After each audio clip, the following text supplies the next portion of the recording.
જય અંબે.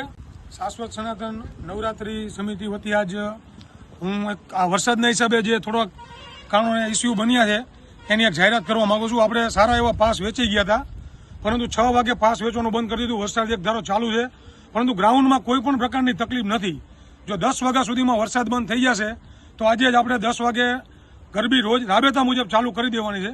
પરંતુ જો આ રીતના ધીમા ધીમા પણ સાંટા ચાલુ રહ્યા, લોકોને ઘરેથી આવવામાં અગવડતા પડે તો આપણે કદાચ નવરાત્રી બંધ રાખવાની થાય તો આગળની વાત તમને સંદીપભાઈ કરશે. નવરાત્રી બંધ રાખવાની થશે તો સનાતન નવરાત્રીનું પેજ છે ઇન્સ્ટાગ્રામમાં, ફેસબુકમાં અથવા અમારા લાઈવ કરેલા વિડીયો બી તમને જાણ કરવામાં 1 કલાક પછી આવશે કે ચાલુ રાખવી.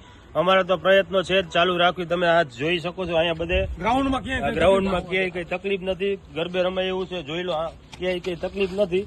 પણ વરસાદના કારણે વરસાદ બંધ થઈ જાય એટલે તરત જ ચાલુ કરવાની ગણતરી. હળવદની જનતાને અમારી નમ્ર અપીલ છે કે ચાલુ થાય એટલે તરત જ જાણ કરવામાં આવશે. તકલીફ ન પડે ઘરેથી અહીંયા આવવામાં, એના માટે થોડો વેઇટ કરી રહ્યા છીએ. કારણ કે બધા બેન દીકરીઓ, બધા ભાઈઓ કપડા ટ્રેડિશનલમાં પહેરીને આવતા હોય તો અહીંયા પહોંચે, રસ્તામાં પલળવાની આ કે કોઈ તકલીફ ના પડે એને ધ્યાનમાં લઈ અને 30 થી 45 મિનિટમાં અમે નેક્સ્ટ અપડેટ આપીશું. જય અંબે મિત્રો, સંદીપભાઈ અને જિગ્નેશભાઈએ વાત કરી એમ કે નવરાત્રી ગરબા આપણે લગભગ 100% ચાલુ જ રાખવાના છે. મેં જિગ્નેશભાઈને વાત કરી છે.